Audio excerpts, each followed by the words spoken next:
Hello, good morning KI. So today is Monday, Lunes. So congratulations sa mga nakapag-buy sa ating AICM kagabi, worth of 3,000 AICM kay Josephine Florence. Okay? So meron akong kwento sa inyo tungkol sa story. Okay? So ito yung mga technology natin. Yung digital online world ang ating artificial intelligence sa crypto world. Okay? So meron akong kwento sa inyo. So may isang binatang nagngangalang Marco na lumaki sa isang maliit na baryo. So bata pa lang siya, mahilig na siyang magbasa ng libro.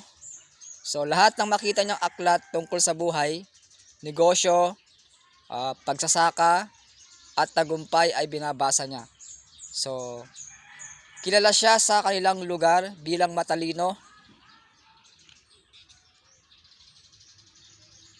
at dahil marami siyang alam at mahusay siyang magsalita tungkol sa mga pangarap.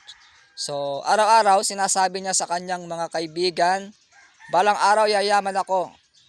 Alam ko na ang sekreto ng tagumpay dahil marami na akong natutunan sa libro. So habang ang iba, niyang kaibigan ay tumutulong sa pagtitinda sa palengke. So natututo ang mga simpleng pamumuhay o sa gawain sa tunay na buhay. So si Marco ay laging nasa ilalim ng puno, nagbabasa at nagpaplano. And then isang araw, nagkaroon ng matinding bagyo sa kanilang baryo. Nasira ang maraming pananim. Bumagsak ang kabuhayan ng maraming pamilya at pati ang kanilang tahanan ay naapektuhan.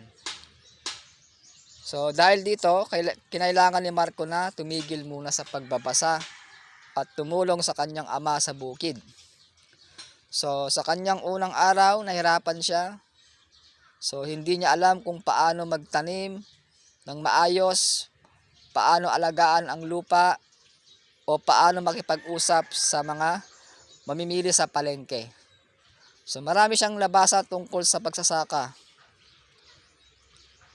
Pero iba pala kapag tunay mo lang ginagawa.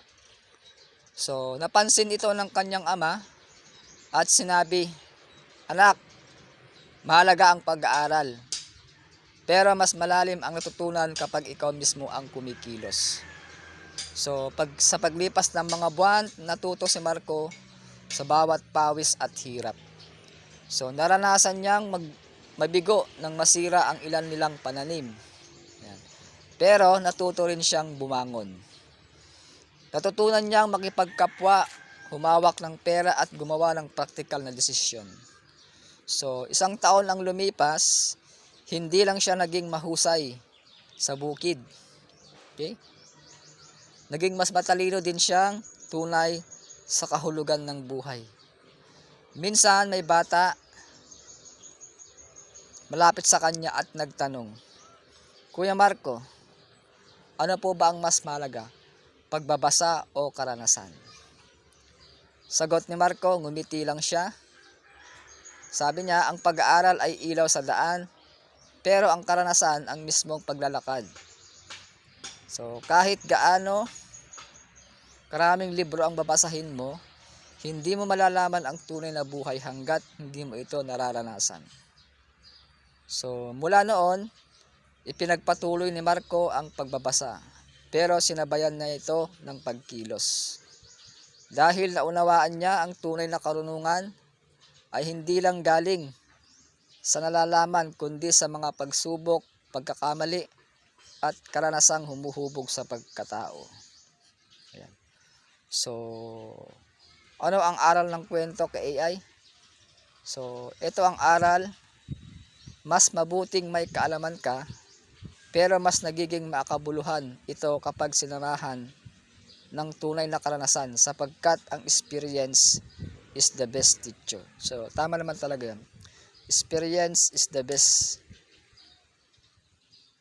kumpara sa pagtuturo. Kasi pag naranasan mong isang bagay, madali mong ikukwento sa inyong mga kakilala at kaibigan. Yun ang kanyang karanasan. So, okay. Sana meron ka natutunan kay AI. At huwag mong kalimutang mag-subscribe sa ating channel. Subscribe Jonathan Bit TV at pinutin mo ang bell. Select mo yung all para updated ka sa mga next video ko. Okay? So hanggang sa muli kay AI. Thank you for watching. I-share mo tong video. God bless day. See you tomorrow. This Coach John. Bye-bye.